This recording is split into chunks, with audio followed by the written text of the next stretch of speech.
চলুন ফিরে যাই আমাদের আজকের অতিথি বিশিষ্ট নজরুল সঙ্গীত শিল্পী রেবেকা সুলতানার কাছে। আপা, আবার ফিরে এলাম আপনার কাছে।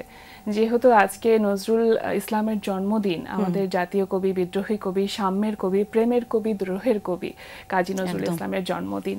তো শুরুতেই আপনার কণ্ঠে একটি গান শুনে শুরু করতে চাই আজকের সকালটি। এত অফুরন্ত গানের ভান্ডার যে কোনটা গাইবো এটা মানে এটা পছন্দ করাই খুব মুশকিল হয়ে যায়। কোন গান শুনছি আপা? আমি রাগ প্রধান অঙ্গের শ্যাম কল্যাণ রাগে, ওনার অসংখ্য রাগ প্রধান গান আছে, রাগ ভিত্তিক গান আছে, এই গানটি গাইছি।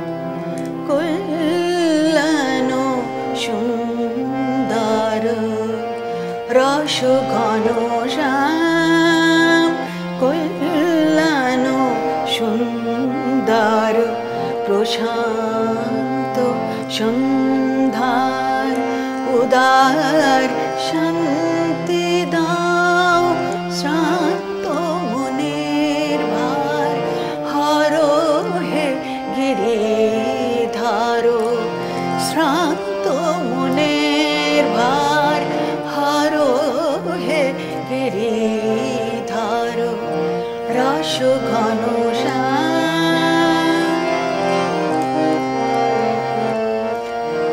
নিবিড় সমাধির গভীর আনন্দে হিমালয়ের নীরব ছন্দে সেই মহাযোগে করো মোরে মগ্ন, যে মহাভাবে নীলাম্বর রস ঘন শ্যাম কল্যাণ সুন্দর। কি অসাধারণ গায়কী আপা, এবং গানটা তো চমৎকার, আমাদের আজকে সকালটাই সুন্দর হয়ে গেল। ধন্যবাদ আপা। কাজী নজরুল ইসলামের তো আসলে অনেক ধরনের গান আছে, কোন ধরনের গানগুলো আপনাকে সব থেকে বেশি টানে? সেই ছোটকাল থেকে, যখন থেকে মানে স্কুলে পড়ি, লিচু চোর, কাঠবেড়ালি, ঝিঙে ফুল, এই ধরনের গান মানে গাইতে গাইতে কবিতাগুলো মুখস্থ করতে করতেই বড় হয়েছি। তখন থেকে নজরুলকে জানা এবং তাকে ভালোবাসা শুরু।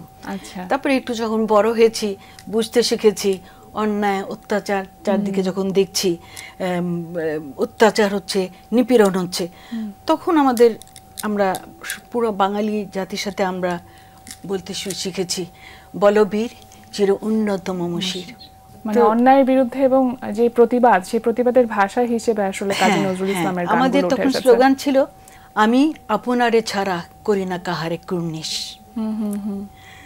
আমাদের তখন যারা একটু মানে তরুণ সমাজ, তখন এই সমস্ত কবিতাগুলো আমরা অসম্ভব পছন্দ করতাম, যখনই সুযোগ পেতাম পড়তাম।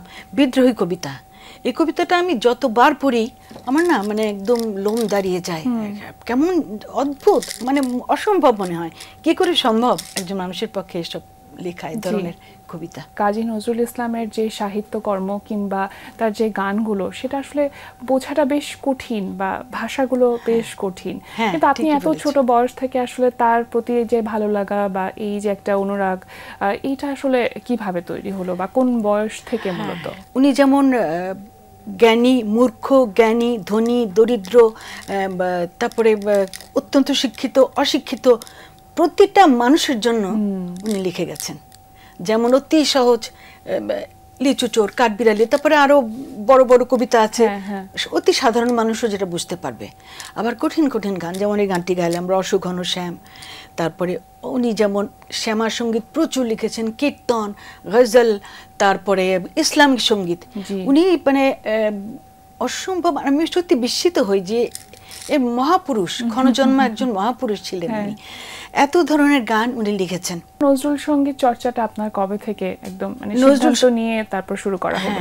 প্রথম দিকে আমি সব গানই গাইতাম, তারপরে ধরো একটু যখন বয়স বাড়ছে, কলেজ ইউনিভার্সিটিতে পড়ছি, যখন বুঝতে পারছি একটু গম্ভীর জিনিস বুঝতে শুরু করেছি, হ্যাঁ, তখন নজরুল সঙ্গীত, তার বাণী, তার সুর আমাকে অসম্ভব আকৃষ্ট করলো।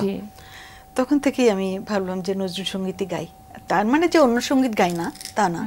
নজরুল সঙ্গীত চর্চা কি কোনো জায়গা থেকে আপা মনে হয় যে দিবস কেন্দ্রিক হয়ে যায়, সারা বছর ধরে আসলে সেই চর্চা বা সেই আয়োজনগুলো থাকে না? আমি মনে করি আমাদের জাতীয় কবি নজরুল ইসলামকে সেভাবে কিন্তু আমরা সম্মান বা মর্যাদা আমরা দিচ্ছি না। আমাদের এই দিনটি বিশেষভাবে পালন করা উচিত, সারা দেশে মহা আড়ম্বরে এই দিনটি পালন করা উচিত। আমি অনুরোধ করছি, আমি আহ্বান করছি সরকারি পর্যায়ে যেন এই দিনটি আরো বড়ভাবে, আরো বিশেষভাবে 2-3 দিন ব্যাপী যেন এই দিনটি পালন করা হয়। সাহিত্য বলি বা গানের জায়গাটা বলি, একটা তো দর্শনের মতন একদম। মানে কখনো এমন হচ্ছে আপা যে প্রথম কোনো গানটি যখন গেয়েছেন, তারপরে সেই গানটি যখন 10মবারের মতন গেয়েছেন, তখন আসলে বোধের জায়গাটার অনেক পরিবর্তন এসেছে? এসেছে। যখন কম বয়সে গেয়েছি তখন একরকম ভাবে গেয়েছি, বয়স যখন বাড়তে শুরু করেছে, পরিণত বয়সে সেটার আসল মানেটা বুঝতে চেষ্টা করেছি, যতটা সম্ভব আমার পক্ষে আমি বুঝে সেইভাবে আমি গাইতে চেষ্টা করেছি। আপনার সঙ্গীত জীবনকে যে নজরুল চর্চা যে বিষয়টা, সেটা আসলে কতখানি প্রভাবিত করেছে বা তার দর্শনটা কিভাবে প্রভাবিত করেছে? আমার মনে হয় আমি চেষ্টা করি, উনি যেভাবে অন্যায়ের প্রতিবাদ করতেন, বিদ্রোহ করতেন, যেখানে অন্যায়, অত্যাচার, নিপীড়ন, লাঞ্ছনা, উনি সবসময় প্রতিবাদ করতেন। ওনার কলম সবসময় এদের জন্য, সারা দুনিয়াতে যত লাঞ্ছিত মানুষ, নিপীড়িত, সবার জন্য তার কবিতা। তো আমিও কিন্তু ব্যক্তিগতভাবে আমি যখনই দেখি কোথাও কোনো অন্যায় হচ্ছে বা যে কথাটা বলা উচিত না, সে যদি সে ধরনের কথা বলছে, আমি প্রতিবাদ করি সাথে সাথে। এর জন্য আমার যথেষ্ট মানে অপ্রিয় হতে হয়েছে, কিন্তু আমি ছাড় দিই না। যদি কখনো যে কথাটা বলা উচিত না, এই কথাটা কেউ যদি বলে, আমি সাথে সাথে তার প্রতিবাদ করি। আচ্ছা, এটা আমার মনে হয় নজরুলের একটা প্রভাব। হ্যাঁ, হতে পারে। আচ্ছা, এখনকার সময় তো অনেকেই নজরুল সঙ্গীত চর্চা করছে, তো সেই জায়গা থেকে কি মনে হয় আপা যে বর্তমান প্রজন্মের ছেলে মেয়েদের মধ্যে সেই সম্ভাবনার জায়গাটুকু কেমন দেখেন? বা আপনারা আসলে তো একরকম বলা যায় যে ভালোবেসে নজরুলকে ধারণ করেছিলেন, সেই ধারণ করার বিষয়টা কি বর্তমান প্রজন্মের ছেলে মেয়েদের মধ্যে কাজ করে? হ্যাঁ এবং না। হ্যাঁ, নজরুল সঙ্গীত কিন্তু সোজা না। হ্যাঁ, একদম। এর জন্য গলাটা তৈরি করতে হয়। ক্লাসিক্যাল গান, শাস্ত্রীয় সঙ্গীত যেটা, ওটা শিখে গলা তৈরি করতে হয়, সাধনার বিষয় একদম পুরোপুরি। তো নজরুল সঙ্গীত আমাদের এই প্রজন্মের অনেকে, আমি বিস্মিত হয়েছি, এত চমৎকার গাইছে এবং সত্যিকারের তারা মানে গানটা বুঝে গাইছে, হ্যাঁ, এবং গলাটা তৈরি করে নিয়ে গাইছে। আমি তাদের সাধুবাদ জানাই। তারা যেন আরো এগিয়ে যায়, তারা যেন নজরুলের শুদ্ধ বাণী, শুদ্ধ সুরটা যেন গাইতে পারে। আমাদের আগামী প্রজন্মের জন্য যেন তারা গানটা, নজরুল সঙ্গীত আরো ছড়িয়ে দিতে পারে, এটা আমি আশা করব।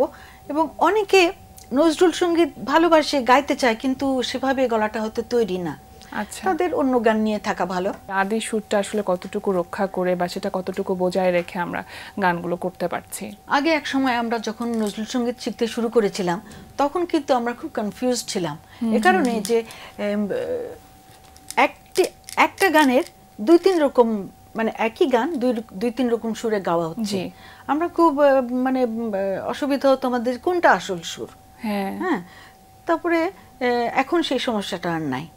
এখনকার শিল্পী যারা নজরুল সঙ্গীত শিখছে, তাদের জন্য তারা খুবই ভাগ্যবান যে নজরুলের আসল গানের গ্রামোফোন রেকর্ড থেকে আদি গানের সুর, আদি গানটা স্বরলিপি বের হয়েছে। নজরুল ইনস্টিটিউট এই জন্য চমৎকার ভূমিকা পালন করছে, অনেক স্বরলিপির বই ছাপিয়েছে এবং অনেক রেকর্ড ভিডিও আমরাই করেছি। নজরুলের আদি গ্রামোফোন রেকর্ড থেকে গান তুলে তুলে আমাদের দিয়ে রেকর্ড করা হয়েছে, সেগুলো বাজারে প্রচুর পাওয়া যাচ্ছে।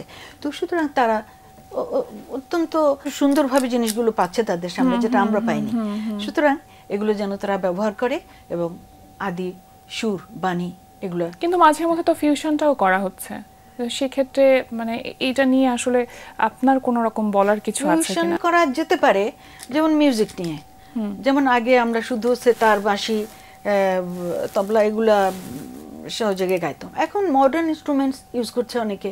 হ্যাঁ, ট্রাম্পেট ইউজ করছে, ড্রাম ইউজ করছে, তারপরে নানা স্যাক্সোফোন, ইনস্ট্রুমেন্টের অনেক ভেরিয়েশন আছে। তো মডার্ন অর্কেস্ট্রেশনের সাহায্যে আমরা গানগুলো সুর ঠিক রেখে আমরা গাইতেই পারি।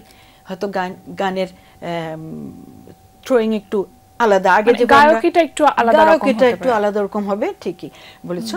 তো এটা হতেই পারে, না হলে তো হবে না। আমাদের আগামী প্রজন্ম তো আমরা যে আঙুরবালা, ইন্দুবালা ওনাদের গান গাইতাম, সেই স্টাইলটা পছন্দ করবে না এখন। সময়ের সাথে সাথে একটা সময়ের দাবি আছে না।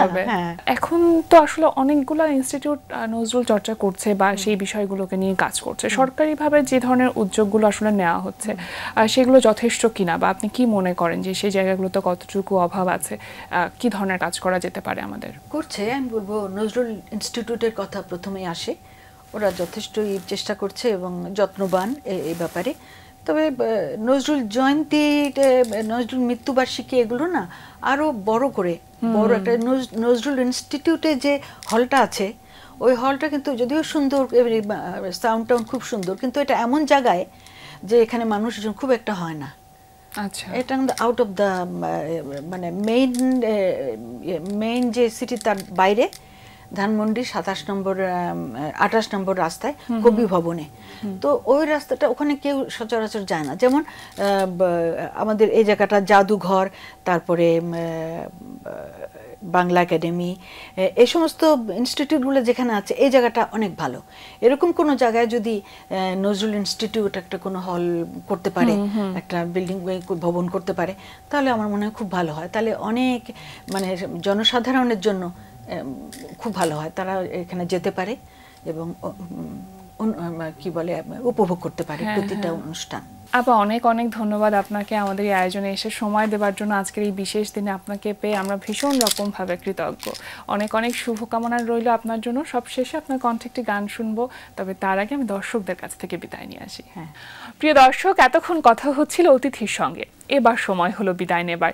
আমাদের অনুষ্ঠান সম্পর্কে আপনার যে কোনো মতামত ও পরামর্শ জানাতে লিখুন এই ঠিকানায়। প্রযোজক দিন প্রতিদিন, বাংলা ভিশন, নোট tower, 110 Bir Uttam C R Datta road, Dhaka 1205, phone 96320303 আমাদের ইমেইল অ্যাড্রেস dinprotidin@banglavision.tv। জাতীয় কবি কাজী নজরুল ইসলামের একটি উক্তি বলে বিদায় নেব আজ। তিনি বলেছেন, ভালোবাসার কোনো অর্থ বা পরিমাণ নেই। প্রিয় দর্শক, সবাই ভালো থাকুন, সুস্থ ও সুন্দর থাকুন। আজ সারাদিন সবার জন্য শুভ ও কল্যাণময় হোক। এবার গান। বাংলা ভিশনকে ধন্যবাদ জানাই এমন একটি দিনে, বিশেষ দিনে আমাকে আমন্ত্রণ জানানোর জন্য। তোমাকে ধন্যবাদ জানাই, তুমি সুন্দরভাবে উপস্থাপন করেছো। আর দর্শকদের উদ্দেশ্যে বলবো, আপনারা আমাদের জাতীয় কবি নজরুলকে ভালোবাসবেন, তার গান শুনবেন, তার কবিতা, সাহিত্য সব কিছু সম্পর্কে আপনারা দেখবেন, অতি অতি সুন্দর। আপনারা যারা এখনো পড়েননি তারা পড়বেন এবং উপলব্ধি করবেন নজরুল আসলে কি। ধন্যবাদ। কোন গানটি শুনছি আপা?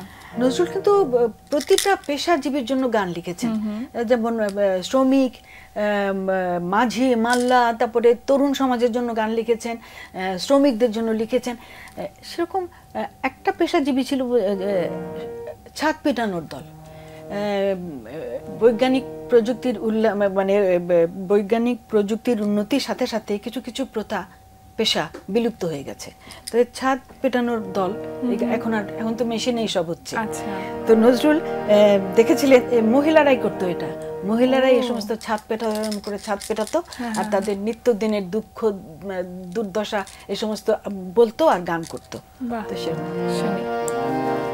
সারা দিন পিটি কার দালানের ছাদ গো, সারা দিন পিটি পেটে ভরে ভাত পাই না, ধরে আসে হাত গো, সারা দিন পিটি পেটে ভরে ভাত পাই না, ধরে আসে হাত গো, সারা দিন পিটি কার দালানের ছাদ গো।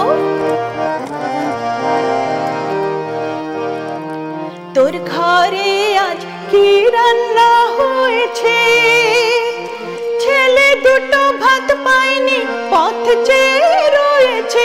আমিও ভাত রাঁধিনি, দেখ না চুল বাঁধিনি, শাশুড়ি মান্ধাতার বুড়ি মন্দ কথা কয়েছে। আমার ননদ বড় দজ্জাল বজ্জাত গো, আমার ননদ বড় তজ্জাল বজ্জাত গো, সারাদিন পিটি কার দালানের ছাতে গো, সারাদিন পিটি।